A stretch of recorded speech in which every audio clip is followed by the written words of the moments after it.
다 같이 묵도드리심으로 주일날 예배를 하나님 아버지께 드리시겠습니다.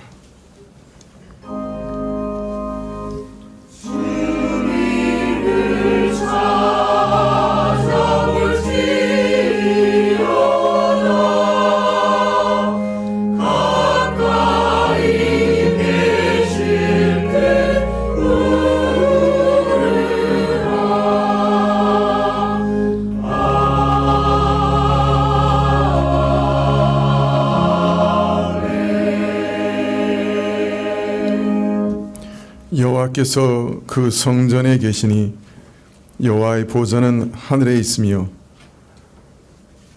그 눈이 인생을 통촉하시고 그 안목이 저희를 감찰하시도다. 여호와는 의로우사 의로운 일을 좋아하시나니 정직한 자는 그 얼굴을 배우리로다. 아버지 하나님, 오늘도 우리 가운데 계시고 우리의 예배를 받으시는 하나님 앞에 저희가 엎드려 싸우니 저희 마음을 정직하게 하나님께 고백드리게 하시고 아무것도 숨기지 않게 하여 주시옵소서. 저희 곤고와 아픔과 답답함을 아뢰되 믿음으로 아뢰게 하시고 또 그러나 모든 것을 합력하여 선을 이루시는 하나님을 깊이 사랑하고 찬양하게 하여 주시옵소서. 저희 죄악을 주께 고백드리며 저희가 참으로 회개할 능력을 주시기를 구하오며 엎드려 싸우니 저희 예배를 받아 주시옵소서. 모든 것 우리 주 예수님의 이름으로 기도합나이다. 아멘. 찬송가 7장입니다.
교도문은 요한복음 3장 16절부터 21절까지 말씀입니다.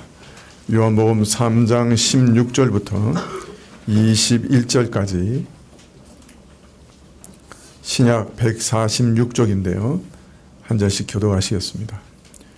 하나님이 세상을 이처럼 사랑하사 독생자를 주셨으니 이는 저를 믿는 자마다 멸망치 않고 영생을 얻게 하려 하심이니라.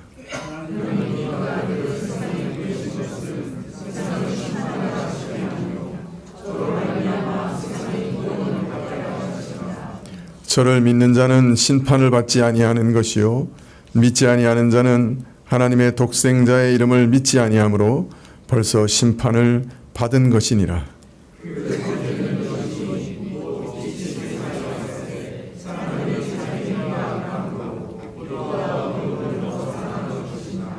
악을 행하는 자마다 빛을 미워하여 빛으로 오지 아니하나니 이는 그 행위가 드러날까 하며 진리를 좇는 자는 빛으로 오나니 이는 그 행위가 하나님 안에서 행한 것임을 나타내려 함이라 하시니라. 아멘. 사도신경으로 우리 신앙을 고백드리겠습니다. 전능하사 천지를 만드신 하나님 아버지를 내가 믿사오며 그 외아들 우리 주 예수 그리스도를 믿사오니 이는 성령으로 잉태하사 동정녀 마리아에게 나시고 본디오 빌라도에게 고난을 받으사 십자가에 못 박혀 죽으시고 장사함지 사흘 만에 죽은 자 가운데서 다시 살아나시며 하늘에 오르사 전능하신 하나님 우편에 앉아 계시다가 저로서 산자와 죽은 자를 심판하러 오시리라. 성령을 믿사오며 거룩한 공예와 성도가 서로 교통하는 것과 죄를 사하여 주시는 것과 몸이 다시 사는 것과 영원히 사는 것을 믿사옵나이다. 아멘. 예, 78장 찬송하시겠습니다.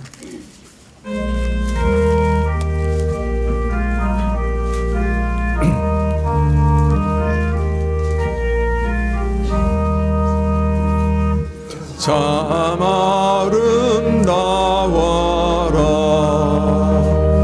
주님의 세계는 저 솔로몬의 옷보다 더 고운 백합화 주 찬송하는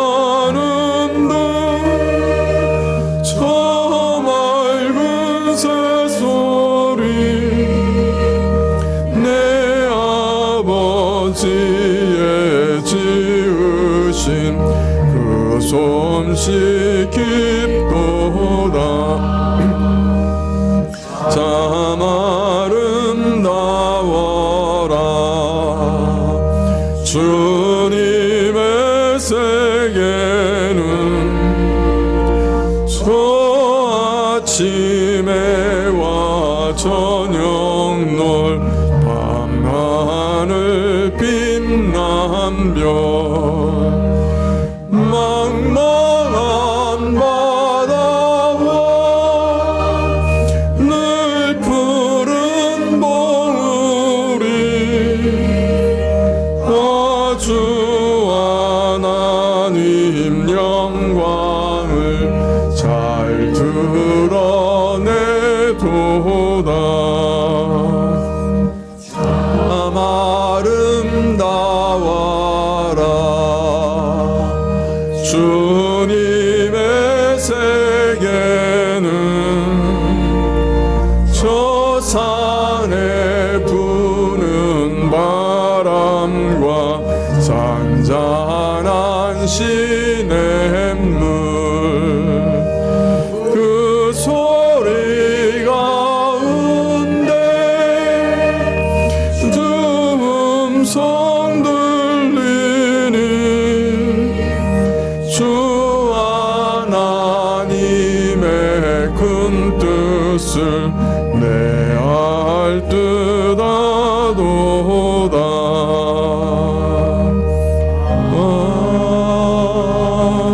아멘. 예, 교회 소식 봐주시면 좋겠는데요.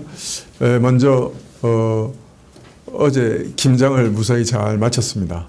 많은 분들이 참석해 주셔서 또 1년 먹을 것 잘 만들었는데 참석하신 분들 모두 감사드리고 또 우리 청년부 대표도 와서 힘써 일했는데 하여튼 감사드립니다. 예. 오늘 우리 정다로 집사님 어머님이 예배 참석하셨는데 우리 잠깐 인사하실 수 있겠습니까? 예. 어머님 잠깐만 일어나시죠. 예. 지난주에 제가 한번 신방했고 또 이제 예수님 믿겠다고 이렇게 영접도 하시고 그러셨는데 앞으로도 교회 늘 이렇게 시골에 가셔도 다니시고 세례도 받으시고 그러시면 좋겠습니다. 우리 미국에서 장준현 집사님 왔습니다. 건강 검진 받으러 왔습니다. 오늘은 추수감사주일인데요. 그 감사헌금은 미얀마 농아인 교회 구제헌금으로 쓰입니다. 오늘 오후 예배 시에는 사랑구역 특성이 있겠고요. 12월 1일 금요일 저녁 8시에 개수조정위원회가 있겠습니다. 1년에 저희가 내년 예산 이렇게 세우는 회의인데요. 부장님, 차장님들 다 참석해 주시면 고맙겠습니다. 12월 1일 저녁 8시에 개조조정면에 있는 거 기억해 주시고요.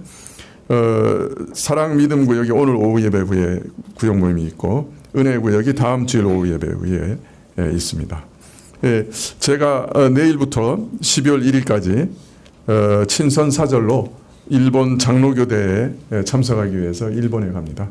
원래는 다음 주 금요일까지가 이제 공식 행사고요. 제가 좀 꼭 만나 뵙기를 원하는 분들이 계신데 거기도 또 총회가 있어가지고 다 고베로 가 계셔가지고 이 공식 행사 기간에 만나 뵐 수가 없었어요. 그래서 어떻게 하나 고민하다가 당회 한 주간 휴가를 달라고 부탁을 드렸습니다. 그래서 허락을 받고 한 주간 더 있을 예정입니다. 그래서 다음 한 주 제가 아마 설교할 수 없을 것 같습니다. 위해서 좀 기도해 주시기 바라고요. 그래서 12월 1일 금요일 날 돌아올 예정입니다. 기도하시겠습니다.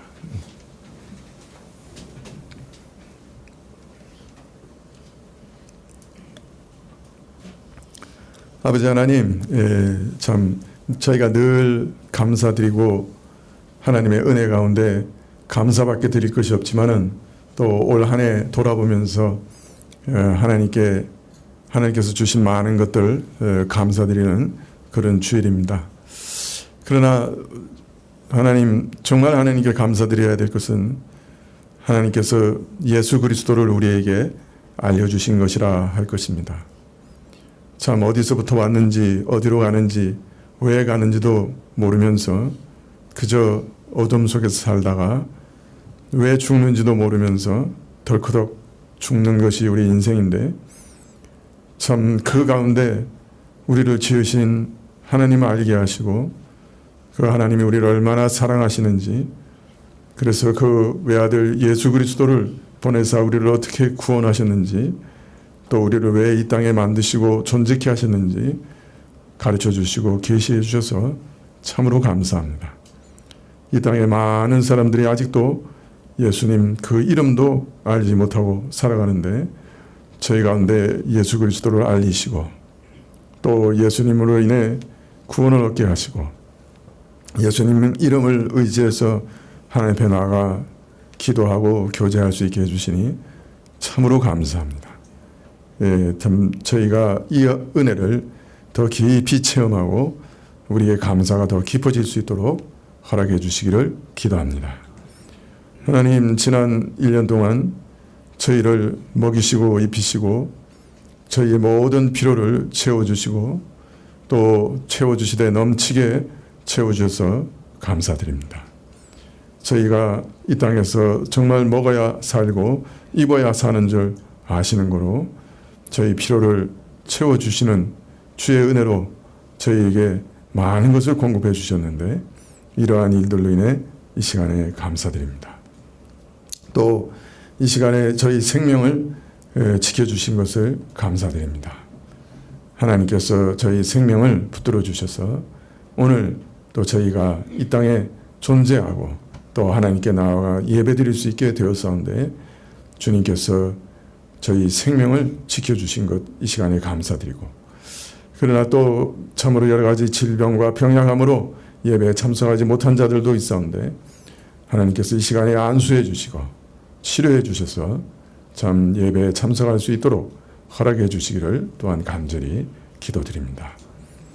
아버지 하나님, 무엇보다 1년 동안 저희가 성령의 열매를 가득 참으로 모아서 하나님께 드려야 할 시간인데 하나님 참 저희에게 너무나 열매 없어서 부끄러운 마음으로 주 앞에 나온 것을 또 회개하고 그러나 또 시간이 지날수록 더욱 하나님을 닮아가고 성령의 귀한 열매들을 맺어갈 수 있도록 주께서 역사해 주시기를 간절히 기도드립니다. 아버지 하나님, 참으로 저희에게 주신 것을 이제 나누어서 또 먼 이국 땅에 있는 자들에게까지 저희 손을 펴려고 하는데 하나님께서 복 주시고 주님 풍성하게 나눌 수 있게 해주시고 또 저들의 생명을 이어가는데 조금이라도 도움을 줄 수 있도록 주께서 허락해 주시옵소서. 아버지 하나님, 오늘 저희가 저희 자신을 대표해서 헌물 드리고 또 감사해서 헌물 드린 것 주님께서 받아주시기를 원하고 찬양을 받으시기를 원하고 또 주께서 참 말씀 주시기를 간절히 기도드립니다. 모든 것 주께 의탁드리옵고 예수님의 이름으로 기도합나이다. 아멘. 말씀은 누가복음 19장 45절부터 46절까지 말씀입니다.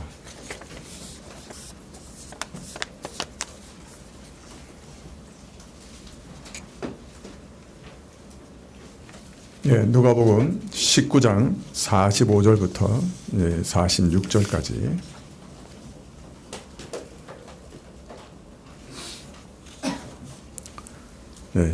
신약 130쪽인데요.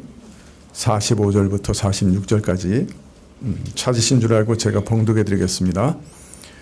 성전에 들어가사 장사하는 자들을 내어 쫓으시며 저희에게 이르시되 기록된 바 내 집은 기도하는 집이 되리라 하였거늘 너희는 강도의 구려를 만들었더라 하시니라.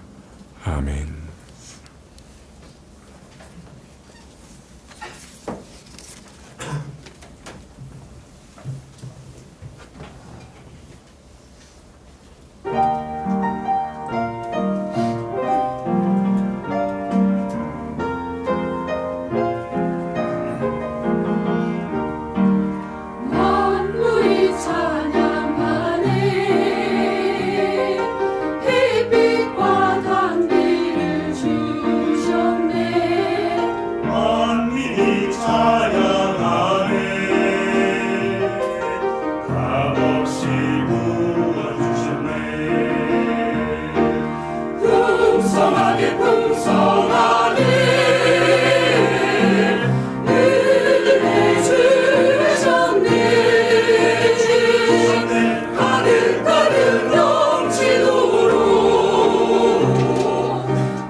영원한 세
감사합니다. 저는 좀 더운 것 같은데 괜찮으세요? 예? 더우시죠? 조금. 예. 온도를 조금 이렇게 좀 더 낮춰주시면 좋겠습니다. 이쪽도.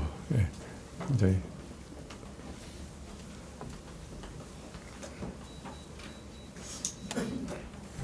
예. 풍량도 약간 줄여주십시오. 예. 예. 예.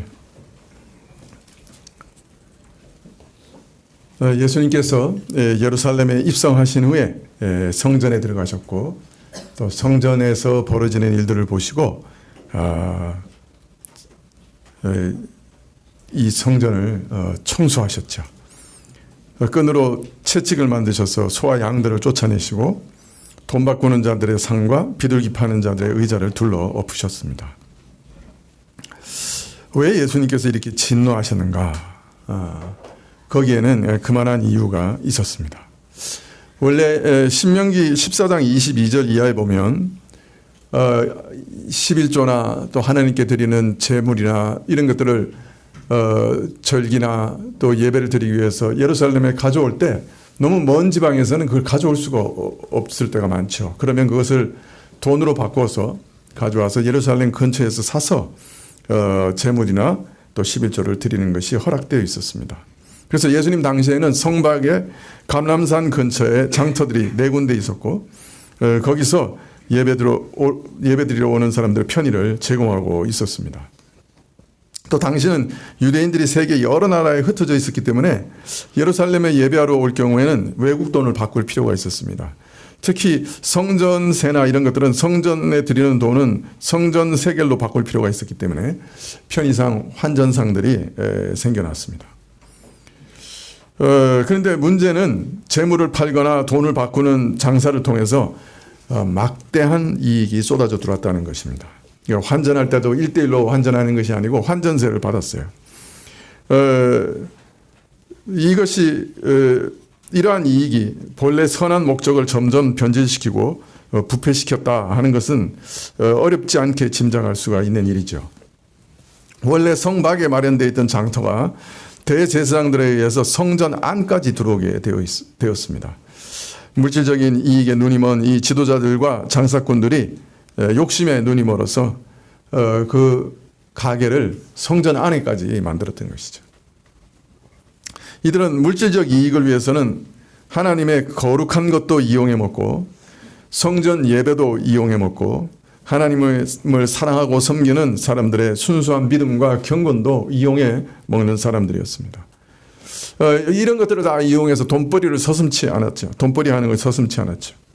예수님께서는 이 성전을 더럽히는 이런 행위를 가만두고 보실 수가 없으셨고 진노하셨고 그래서 이들을 성전 밖으로 쫓아내셨습니다.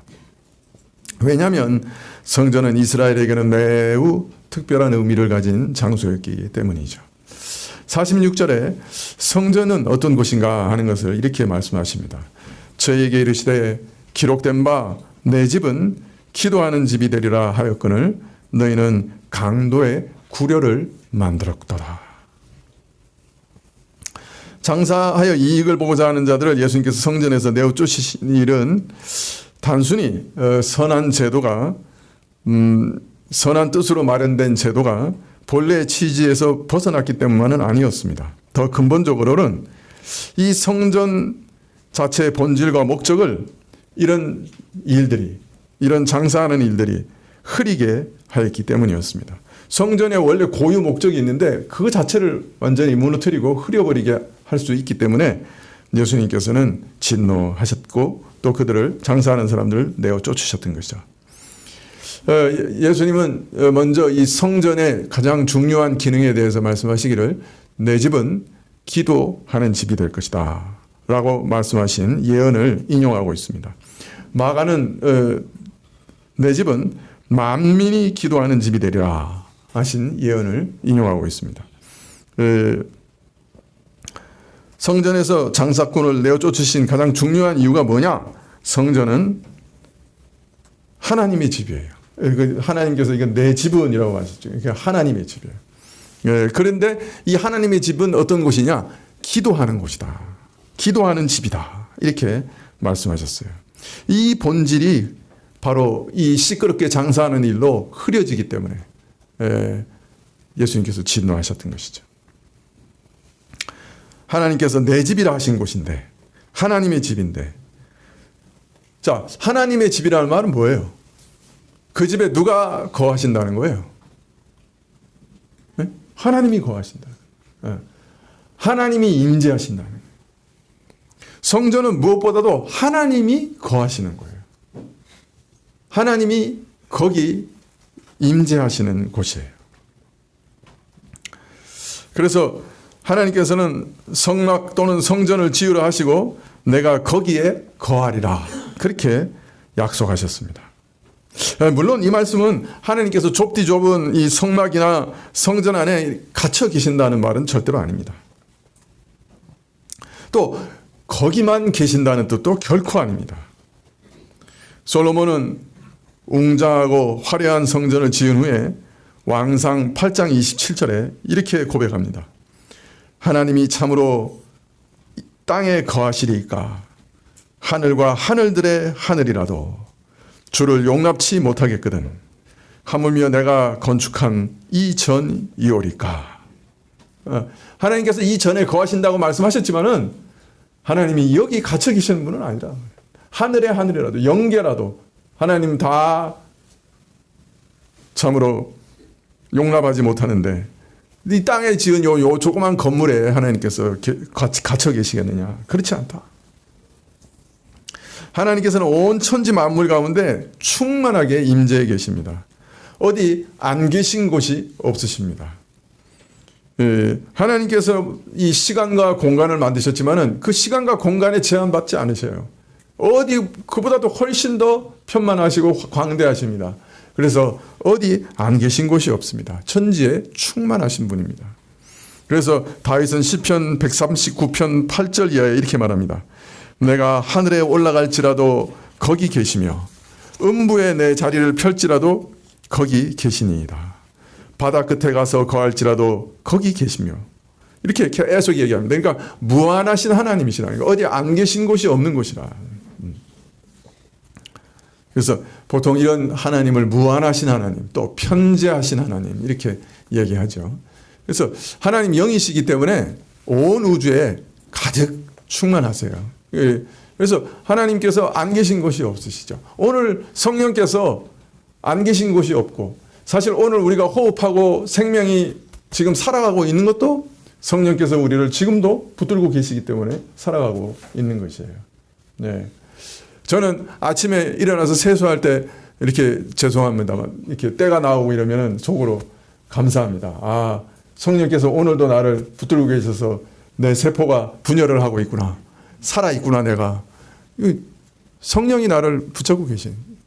그래서 성령, 어디 안 계신 곳이 없어요. 오늘 이 물질이 에너지로 안 변하고 이렇게 지금 존재하는 것도 성령이 붙들고 계시는 거예요.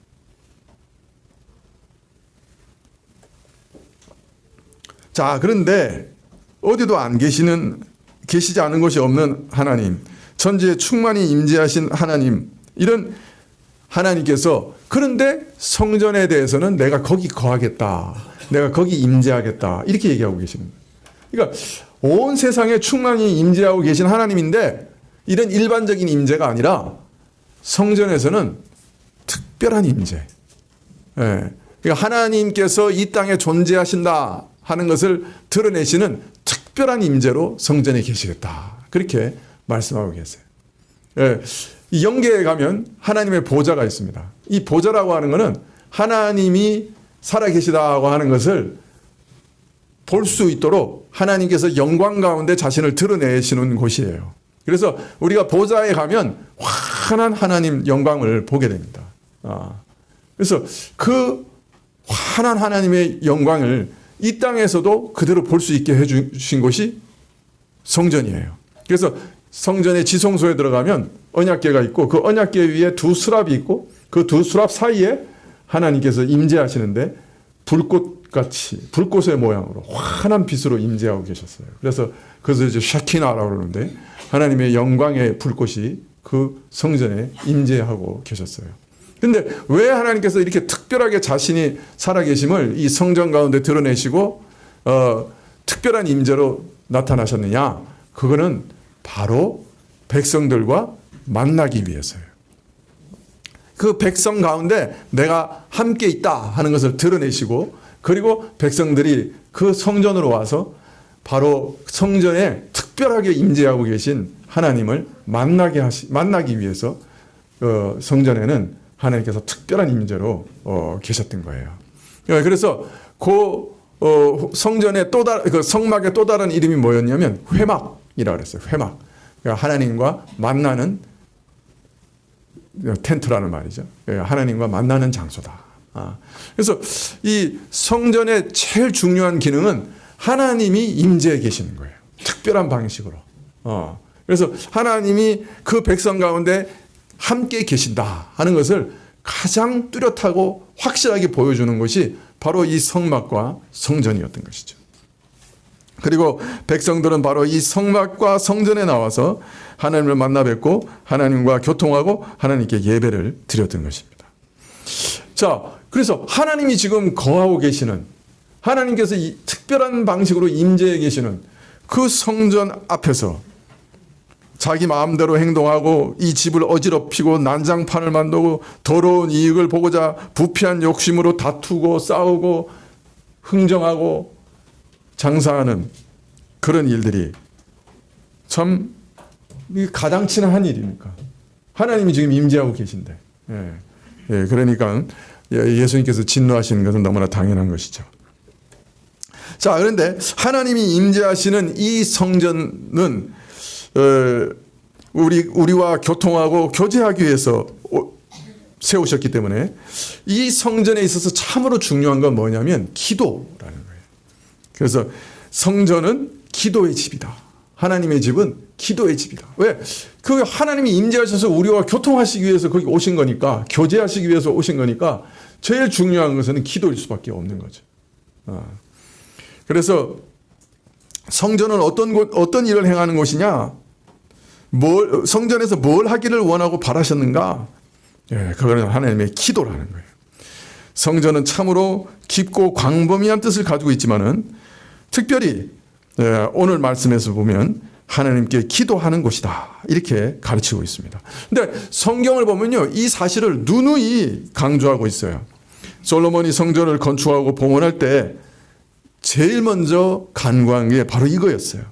그래서 왕상 8장 29절에 보면 주께서 전에 말씀하시기를 내 이름이 거기 있으리라 하신 곳 이 전을 향하여 주의 눈이 주야로 보옵시며 종이 이곳을 향하여 비는 기도를 들으시옵소서. 종과 주의 백성 이스라엘이 이곳을 향하여 기도할 때 주는 그 간구함을 들으시되 주의 계신 곳 하늘에서 들으시고 들으시사 사하여 주시옵소서. 솔로몬이 성전을 만든 다음에 봉헌 기도를 하고 있는데 제일 먼저 기도한 게 뭐냐면 나와 이 백성이 이 성전을 향해서 기도할 때 하나님께서는 하늘에서 우리 기도를 들으십시오. 이거였어요. 그러니까 바로 성전이 하나님이 우리와 함께 계시다고 하는 증표니까 이 성전을 향해서 기도하면 하늘의 보좌에서도 하나님은 들으신다, 이렇게 믿고 있었던 거예요. 그게 사실이었어요. 그래서 솔로몬에 있어서 성전의 중요한 기능, 가장 중요한 기능은 하나님께 기도하는 것. 그래서 그를 향해 간구하는 백성의 모든 기도를 들으시는 것, 그게 바로 성전이었던 것이죠. 자, 그런데 이 하나님의 은혜를 간구하는 이 기도 중에 또 아주 특별한 기도가 강조되어 있어요. 성전에서 기도해야 되는 것 중에 아주 특별한 제목을 솔로몬은 계속 강조하고 있어요. 먼저는 기도하는 집이다, 이렇게 얘기한 다음에 그 기도의 내용이 뭐냐? 그 기도 내용 중에 제일 중요한 게 뭐냐? 이렇게 얘기합니다. 왕상 8장 46절에 보면 범죄치 아니하는 사람이 없사오니 저희가 주께 범죄함으로 주께서 저희에게 진노하사 저희를 적국에게 붙이심에 저희가 사로잡혀간 땅에서 스스로 깨닫고 그 사로잡힌 자의 땅에서 돌이켜 주께 간구하기를 우리가 범죄하여 패역을 행하여 악을 지었나이다 하며 온 마음과 온 뜻으로 주께 돌아와서 주께서 그 열조에게 주신 땅 곧 주의 빼신 성과 내가 주의 이름을 위하여 건축한 전 있는 편을 향하여 주께 기도하거든 주는 계신 곳 하늘에서 저희 기도와 간구를 들으시고 저희 일을 돌아보옵시며 주의 범죄한 백성을 용서하시며 주께 범한 그 모든 허물을 사하시고 저희를 사로잡아 간 자의 앞에서 불쌍히 여김을 얻게 하옵소서. 참 이 말씀 하나하나를 묵상해 보면 참 어떤 면에서 참 심금을 울리는 기도죠. 범죄치 않은 사람이 없사오니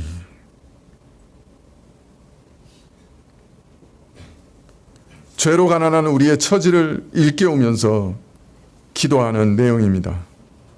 범죄치 않는 사람이 없습니다. 하나님. 이건 단순히 내가 이런 죄를 지었습니다. 저런 죄를 지었습니다. 그런 말이 아니죠. 범죄치 않는 사람은 한 사람도 없다. 다른 말로 말하면 우리로서는 죄를 피할 수가 없다. 그 말이죠. 여러분, 사실 성경에 많은 충격적인 말씀들이 있지만은 이 말씀 참 충격적이지 않습니까? 우리가 의롭게 살 힘과 능력이 없다는 말이 얼마나 충격적인 말입니까? 진짜 그렇습니까? 우리는 의와 선을 행할 능력이 진짜 없습니까?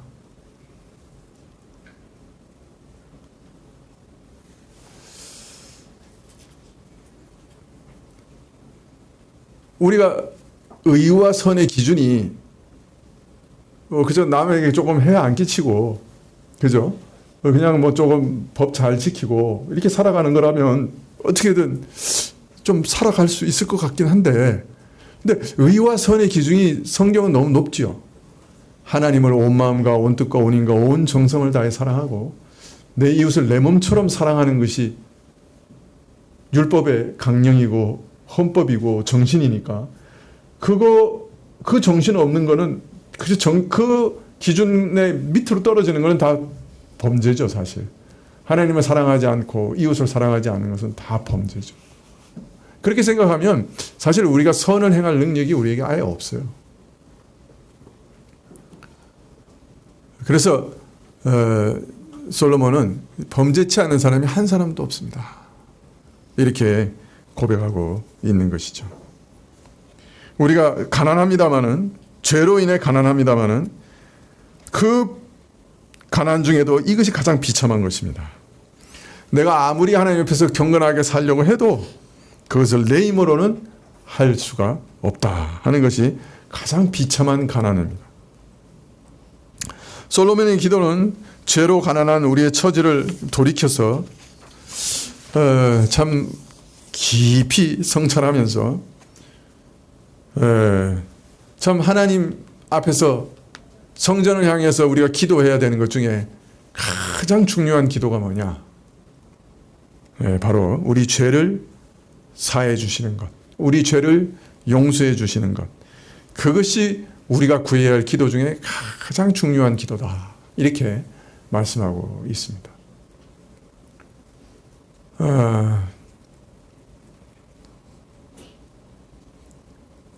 우리 박윤선 박사님이라고 우리 이제 합동신학대학원대학교를 세우신 아주 유명한 교수님이 계신데요.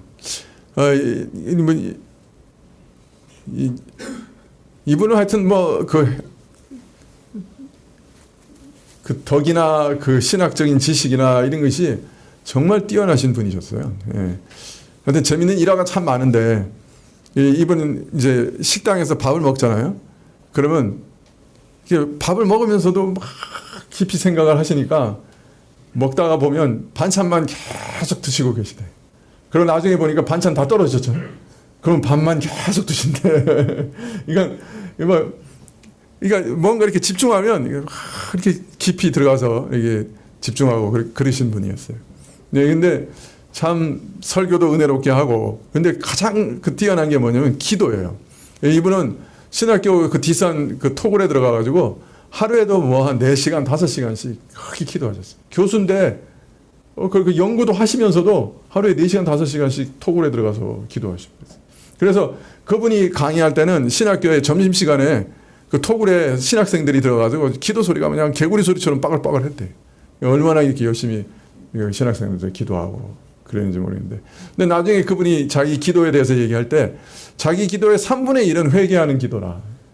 내가 하나님 앞에서 회개하고 죄 용서를 구하는 기도.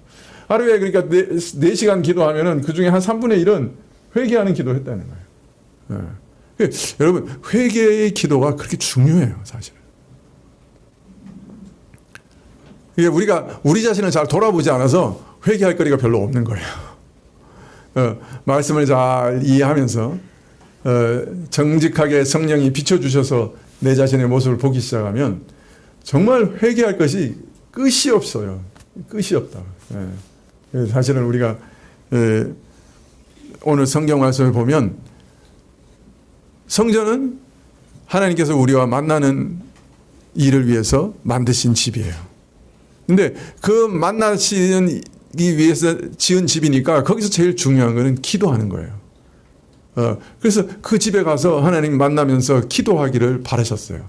그런데 그 기도 중에 제일 큰 비중이 뭐냐? 사실은 회개하는 기도였어요. 우리 죄를 용서해 달라고 하는 그런 기도예요.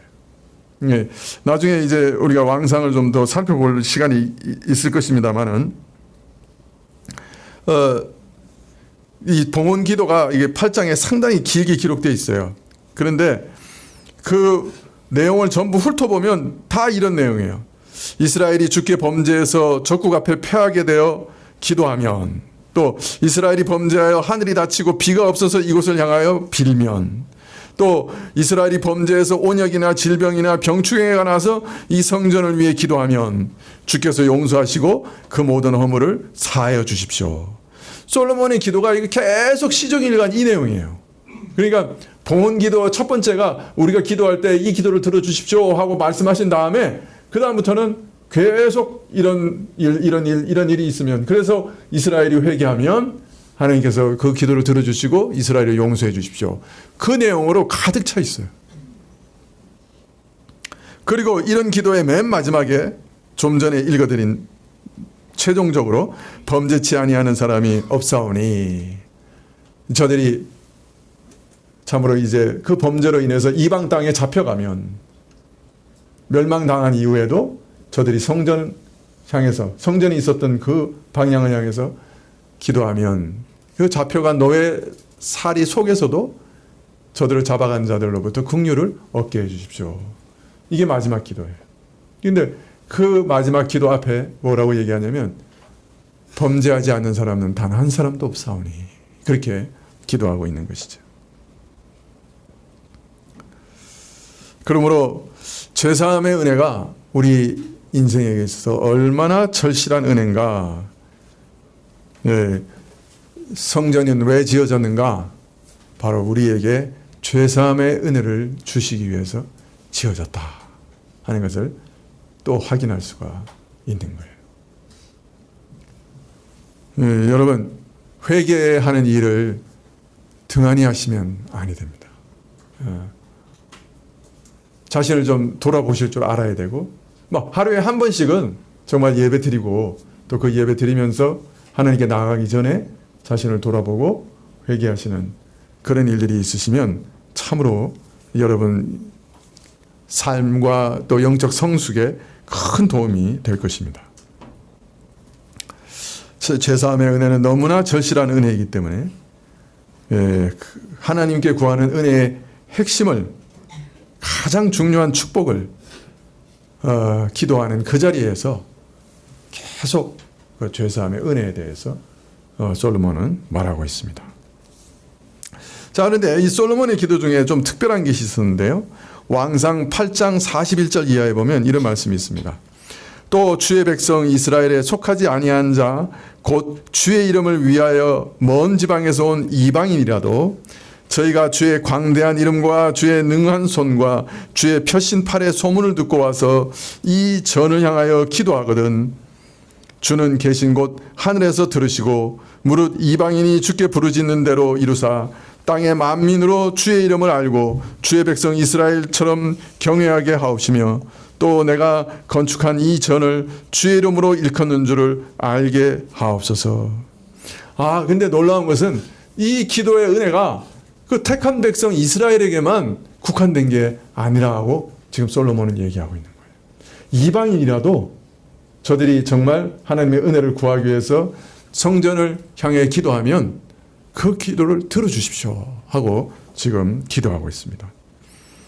그러니까 이 기도의 문은 사실 성전을 지을 때부터 천하 만민에게 열려 있었던 거예요.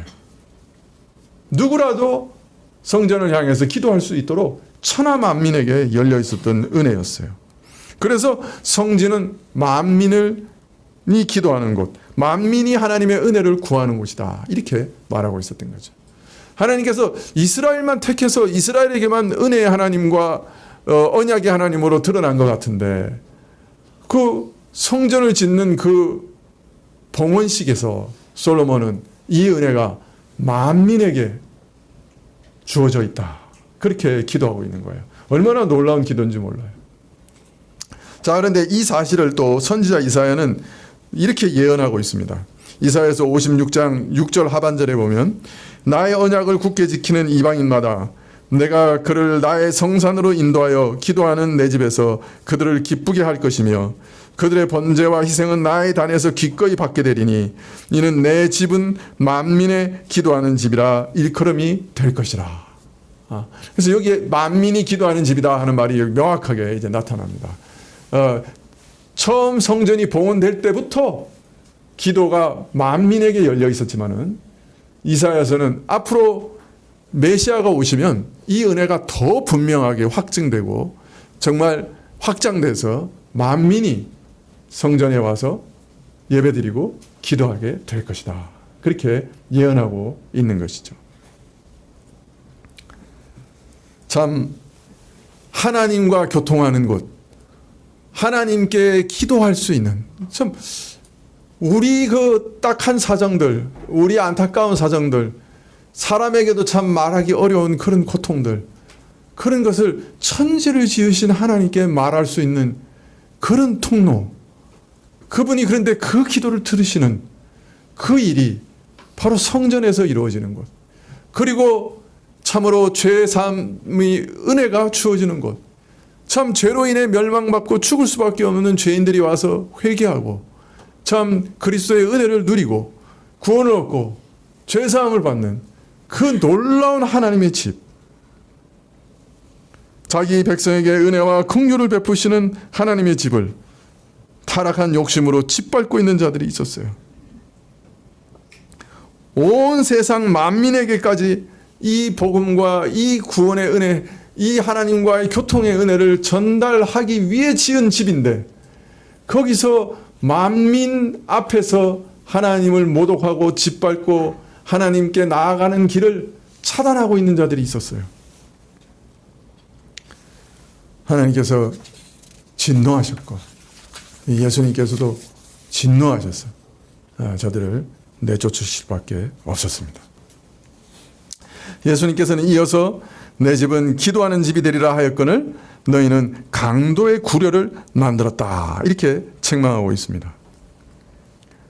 이스라엘 지도자들은 거룩한 성전을 사고 파는 장소, 이익을 두고서 뺏고 빼앗기는 다툼의 장소, 도둑과 강도의 소굴로 만들었습니다. 근데 예수님께서 장사하는 자들을 성전에서 내어 쫓으시면서 너희가 성전을 강도의 구렬로 만들었다 책망하실 때 이 말씀은 단순히 성전에서 장사하는 그 일만 염두에 두고 꾸짖은 것은 아닙니다. 더 깊은 내용이 그 말씀 안에 들어 있습니다. 왜냐하면 이 강도의 구렬이라는 말을 어떤 면에서는 예레미야가 하나님께서 이스라엘을 책망할 때 사용하셨던 그 단어를 예수님께서도 그대로 사용하고 계시기 때문입니다. 예레미야서 7장 9절에 보면 너희가 도적질하며 살인하며 가늠하며 거짓 맹세하며 바알에게 분향하며 너희 알지 못하는 다른 신들을 쫓으면서 내 이름으로 일컬음을 받는 이 집에 들어와서 내 앞에 서서 말하기를 우리가 구원을 얻었나이다 하느냐. 내 이름으로 일컬음을 받는 이 집이 너희 눈에는 도적의 구렬로 보이느냐. 예레미야는 지금 이스라엘이 일상생활에서 우상숭배하며 도적질하며 악한 일을 함으로 그 범죄한 죄로 인해 그 불신앙으로 인해 성전을 욕되게 하고 있다, 이렇게 말합니다. 즉 성전 안에서나 성전 밖에서나 이스라엘이 살아가는 악한 삶 자체가 성전을 더럽히고 있다 말하고 있는 것이에요. 성전이라고 하는 것 자체가 하나님께서 이스라엘 백성들 안에 거하신다는 표인데, 하나님께서 거하시는 이스라엘 백성들이, 그 나라가 하나님 앞에서 반역하고 범죄하고 있으니 사실은 저들 가운데 임재하고 계시는 하나님께 대하여 누를 끼치고 욕을 끼치고 있는 것입니다. 따라서 그가 성전 안에 계시기 때문에, 성전은 또한 이스라엘 백성들 안에 있기 때문에 이 이스라엘 백성이 범죄할 때 그 모든 범죄는 하나님의 성전을 더럽히는 죄가 될 수밖에 없었던 것입니다. 그래서 바울은 신자가 죄악으로 자기 삶을 더럽히는 것이 성전된 자기 자신을 더럽히는 것이다, 이렇게 가르쳤습니다. 고린도전서 3장 16절에 너희가 하나님의 성전인 것과 하나님의 성령이 너희 안에 거하시는 것을 알지 못하느냐? 누구든지 하나님의 성전을 더럽히면 하나님이 그 사람을 멸하시리라. 우리 믿는 사람 자신이 바로 성전입니다. 그래서 성전과 우리 믿는 사람들은 구별할 수가 없는 것이죠. 우리가 예배드리는 곳에 두세 사람이 모인 곳에 하나님께서, 예수님께서 함께 하시겠다고 약속하셨습니다. 우리가 모인 것도 성전이죠. 근데 성령께서 또한 우리가 믿을 때 우리 안에 들어오시고 우리가 성령 안에 들어간다고 하셨습니다. 그렇기 때문에 우리는 또한 성전이죠. 그래서 우리가 만일 범죄하면 성전을 더럽히는 죄가 되는 것입니다. 예수님께서 성전에서 장사하는 자들을 내쫓으시면서 너희가 성전을 강도의 구렬로 만드셨다 책망하신 것은 단순히 성전 안에서 장사하는 사람들만 염두에 두신 것은 아닌 것이죠. 예레미야서의 말씀을 염두에 둘 때 눈에 보이는 성전 건물을 더럽혔다는 단순한 뜻이 아니라 성전에서 이루어지는 일, 곧 이스라엘의 삶의 핵심이라고 할 수 있는 성전의 일을 예로 들면서 실제로는 이스라엘 전체의 삶이 불신앙과 죄악으로 더럽혀져 있다고 하는 것을 지적하신 것이라고 이해할 수 있습니다. 즉 성전은 이스라엘 전체가 하나님의 모든 거룩하심을 짓밟고 있는 것에 대한 가장 두드러진 예인 것이죠. 성전에서 범죄하는 것뿐만 아니라 너희가 성전을 강도의 구렬로 만들었다 하신 말씀은 이 성전이 바로 너희 안에, 이 백성 안에 있는데 이 백성이 그 삶 전체로 범죄하니 사실은 이 성전을 더럽히는 것과 마찬가지입니다. 성전을 더럽히고 있다. 그 내용까지 포함해서 말씀하신 것입니다. 성전에서 제사장을 통해 하나님을 섬기는 일과 일상생활에서 하나님을 섬기는 것이 서로 분리되지 않고 서로 연결되어 있는 만큼 성전의 세속화된 모습은 이스라엘 전체의 세속화된 모습을 반영하는 것이었습니다. 그래서 이처럼 성전이 이만큼 더럽혀지는 것은 이스라엘 전체의 삶도 이렇게 똑같이 더럽기 때문에 이렇게 더럽혀지는 것이다. 그렇기 때문에 성전을 강도의 구렬로 만들었다 하는 말은 단순히 성전 안에서만의 범죄를 얘기하는 것이 아니라 이스라엘 전체가 다 사실은 이렇게 타락하고 더럽혀졌다 하는 것을 말씀하시는 것이라고 이해할 수 있습니다.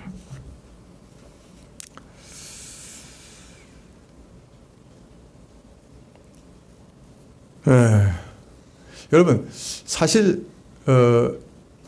우리 인생에 있어서 하나님과 교제하고 기도하고 죄사함 받고 구원 얻는 것보다 더 중요한 건 없습니다.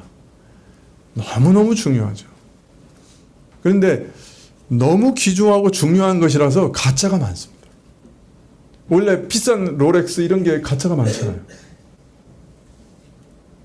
누가 롤렉스를 선물을 받았는데 청소하러 갔더니 그 청소하시는 분이 그러더래요. 아, 이거 누구한테 받았냐고. 자판은 진짜인데 속에 있는 핵심은 다 가짜라고. 그런 경우가 있는 거예요. 겉모습은 교회야. 그런데 속에 있는 진짜 중요한 부속은 다 가짜야. 얼마든지 가짜가 많아요.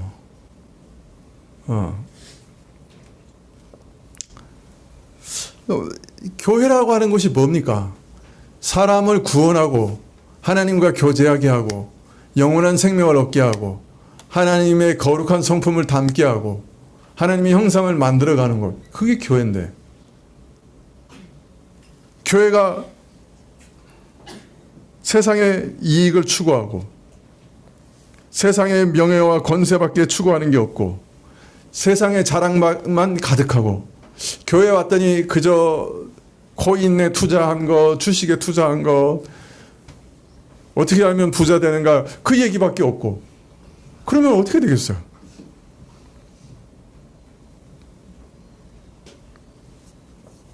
아니, 교회가 세상하고 똑같더라. 교회 나가봤는데 세상 사람들 교제하고 똑같고, 교회가 또 세상하고 전혀 다르지 않고, 교회도 다 사람 차별하고, 교회도 가진 거 못 가진 거 가지고 사람 차별하고, 교회도 세상에서 줄 세우듯이 다 모아가지고 줄 세우고, 아니, 세상하고 교회하고 뭐가 차이가 있느냐, 이런 얘기 들으면 어떻게 되겠어요? 아니, 하나님과 교제하고 정말 그 영혼이 너무 갈급하고 죄인된 사람이 자기 죄를 해결하고 구원 얻기 위해서 교회에 남았는데 교회가 세상과 똑같다. 그러면 교회는 더 이상 생명을 얻는 것이 아니죠. 죽은 영혼을 살리는 것이 아니죠. 오히려 그 사람을 살려고 온 사람을 죽이는 도살장이 되는 거죠.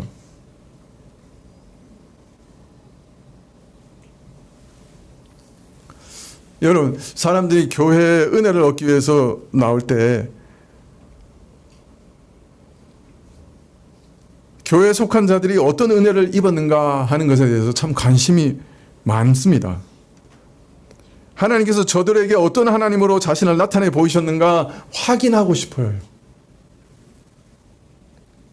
그래서 정말 은혜가 충만한 그 교회에 들어오면 사람들이 어떻게 생각합니까? 아, 나도 저 사람들이 받은 저런 은혜를 나도 받고 싶다.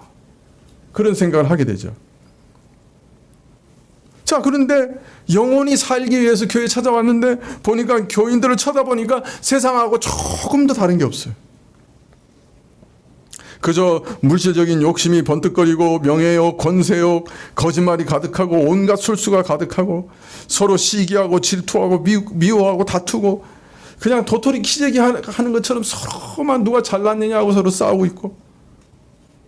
여러분, 이렇게 되면요, 누가 욕을 보시느냐 하면 하나님이 욕을 보세요.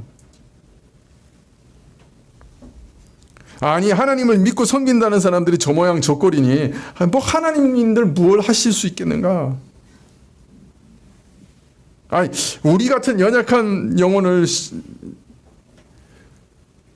다 살려서 구원하시려고 교회 부르시는 건데 교회 와가지고 오히려 지옥 자식이 돼서 에이, 뭐 교회가 이런 거 보니까 하나님 어디 계셔? 나가든지 아니면 에이, 교회는 원래 이런 곳이니까 나도 이렇게 살면 되는구나 하고 거기서 더 지옥 자식으로 살든지 그렇게 되는 거죠. 여러분, 한국 교회가 왜 망해갑니까? 한국 교회가 이렇게 되는 것의 99%는 제가 보기에는 목사들 책임이에요. 아이, 또 이렇게 열려면 또 시간 넘어가니까. 아니, 목사들이 선량한 신자들 꼬드겨가지고요. 믿음이 있고 사랑이 있는 신자들 꼬드겨가지고 집도 팔고 전세 사는 사람은 월세로 옮겨가고 그래서 헌금해라. 그래서 교회 아주 크게 지어가지고 그래도 그때는 옛날에는 그 교회 크게 지으면 사람이라도 몰려오니까 하여튼 그렇게 했죠. 근데 자기는 좋은 데 살고 자기는 좋은 차 타고 다니고 자기는 명예와 권세 다 누리고 사람들 많이 모아가지고 소위 종교 장사하는 사람들이 너무 많았어요. 한국교회에. 물론 그 사랑 많고 선량한 분들 헌금한 거는 하나님이 영원히 기억하시겠죠. 그러나 사실은 이런 헌금 종교 장사가 너무 한국에 많았기 때문에 교회가 사실은 빛과 소금의 역할을 잊어버렸어요. 후배 목사들도 가만히 보니까 야, 사람들 저렇게 많이 모으면 저렇게 좋게 살고 저런 집에 살고 저렇게 떵떵거리면서 살 수 있구나. 나도 그렇게 해야 되겠다. 그게 유행이 됐어요.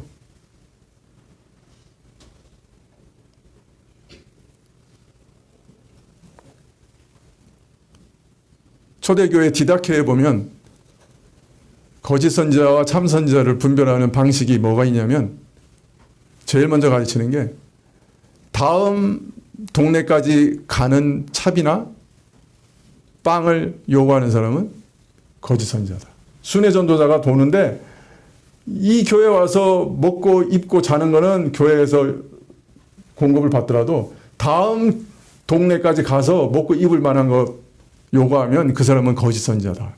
그렇게 얘기했어요. 다른 말로 말하면 그냥 먹을 것과 입을 것과 마실 것이 있으면 족한 줄로 알면 되는데 그렇게 안 한 거예요. 전자 말씀대로 안 한 거예요. 그리고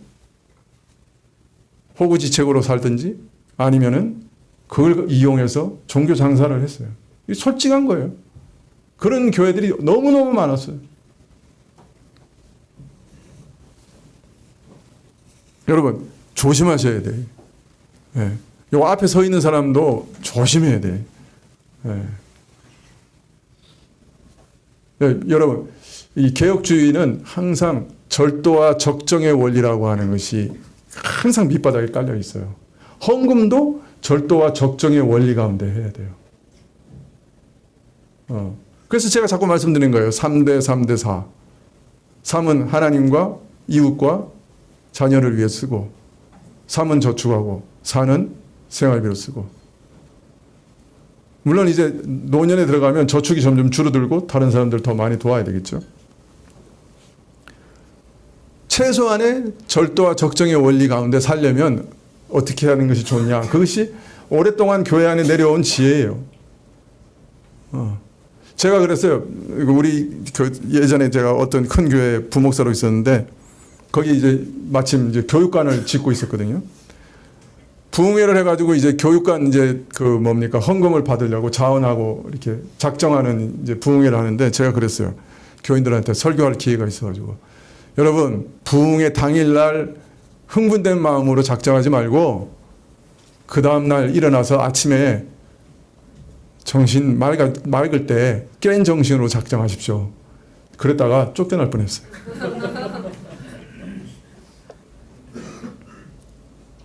여러분 절도와 적정의 원리 가운데 모든 것을 하셔야 돼요. 그거 가르쳐야 돼요. 헌금도 그런 거예요.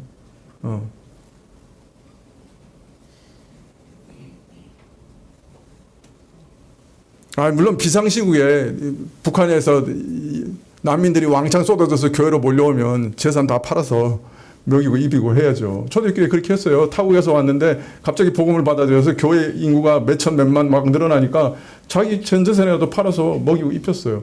그러나 지금은 그런 비상시국 아니거든요.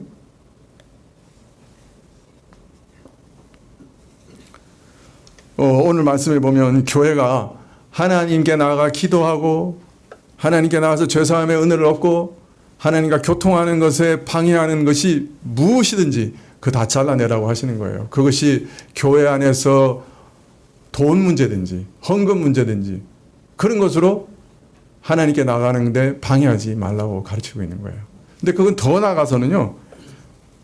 교회 안에서 내가 예배드리는 일에 집중하지 못하게 하는 것, 하나님 앞에 나가서 교제하는 데 집중하지 못하는 게 있다면 무엇이든지 잘라내라는 거예요. 그게 교회 일이라도 나를 부산하게 만들어서 하나님 예배에 집중하지 못하게 하는 것이 있다면 그건 일이라도 잘라내라는 거예요. 내가 일상이 너무 분주해서 예배드리는 일에 참석하지 못하고 있다. 그러면 그것도 조절하라는 거예요. 잘라낼 거 잘라내라는 거예요. 하나님께 예배드리고 기도하고 죄사함을 얻고 구원 얻는 일이 제일 중요하기 때문에 교회 안에서 아주 중요한 일이라도 그 일을 방해하는 것이면 잘라내라는 거예요. 하루 살면서 하나님께 나아가서 마음을 토하고 회개하고 예배드리는 시간을 반드시 정하십시오. 아주 짧은 시간이라도. 그 일에 방해된 것이면 아무리 중요한 것이라도 그 살면서 잘라내십시오. 채직을 휘두르고 쫓아내세요.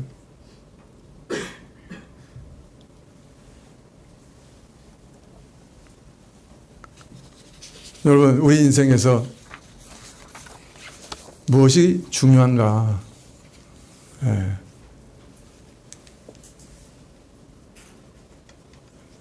예수 그리스도를 만나고 그분과 교제하고 날마다 그분 앞에서 죄사함의 은혜를 누리고 그보다 더 중요한 건 없습니다, 여러분. 예. 여러분 이제 뭐 젊은 분들은 지금이야 뭐 잘 모르실 수도 있는데 점점 나이가 들어서 주님 만날 때가 가까우면 이제 깨닫게 돼요. 아, 정말 내가 이 귀한 시간에 내가 무엇을 했나 돌아보게 됩니다. 저도 이제 이 교회에서 설교할 시간이 이제 점점 줄어들고 있는 거 아닙니까? 제 마음이 자꾸 이렇게 돌아보니까 자꾸 급해지는 것 같아요, 사실. 좀 급하지 말아야 되는데. 그러나 하여튼 여러분, 우리에게 남아있는 이 시간 동안에 좀 그리스도께 집중을 하십시다. 그리고 그분을 만나고 교제하고 기도하고 회개하는 일이 우리 인생에서 가장 중요한 일이 되어야 될 겁니다. 목사도 마찬가지예요. 다른 부산한 것들 다 잘라내고 사실은 하나님 만나고 그분의 말씀을 듣는 일에 집중을 해야 될 것입니다. 그래서 교회도 자꾸 일을 많이 만드는 것보다 이 일에 더 집중하기를 원합니다. 그렇게 하시면 좋을 것 같습니다. 기도하시겠습니다.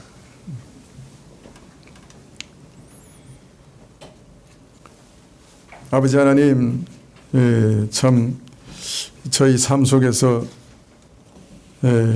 주님 만나는 일만큼 중요한 것이 어디 있겠습니까? 주께서 이 일을 위해 아들을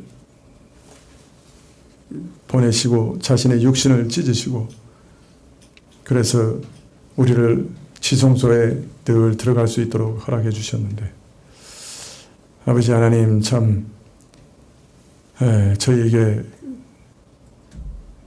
하나님을 찾는 간절한 마음을 다시 회복시켜 주시고 어찌하든지 하나님과 교제하는 그 즐거움을 알게 해주시고 죄사함의 기쁨을 누릴 수 있도록 허락해 주십시오.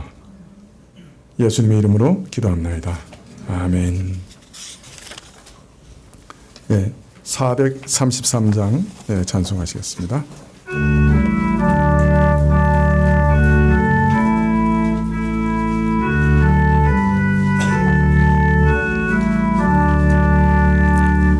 눈을 들어 산을 보니 도움 어디서 오나 천지 지은 주 여호와 나를 도와주시네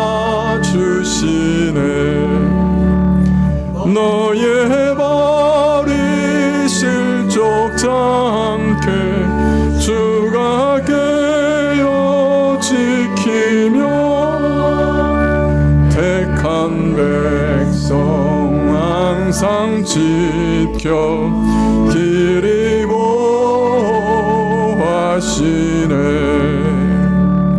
도우시는 하나님이 내게 그늘 되시니 낮의 해와 밤의 달이 너를 삼지 않겠네 내게 화를 주지 않고 오늘 보호하시며 너의 출입 지금부터 영영 인도하시리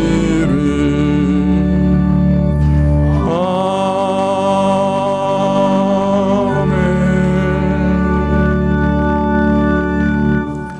지금은 우리 주 예수 그리스도의 은혜와 하나님 아버지의 그 크신 사랑과 이 은혜와 사랑을 깨닫게 하시고 누리게 하시는 성령님의 교통하시고 역사하심이 참으로 하나님께 나아가 기도하고 하나님께 나아가 회개하는 일에 마음을 쏟으며 주를 만나기로 결심한 머리 숙인 주의 백성들 위해 지금부터 영원까지 함께 계실지어다. 아멘.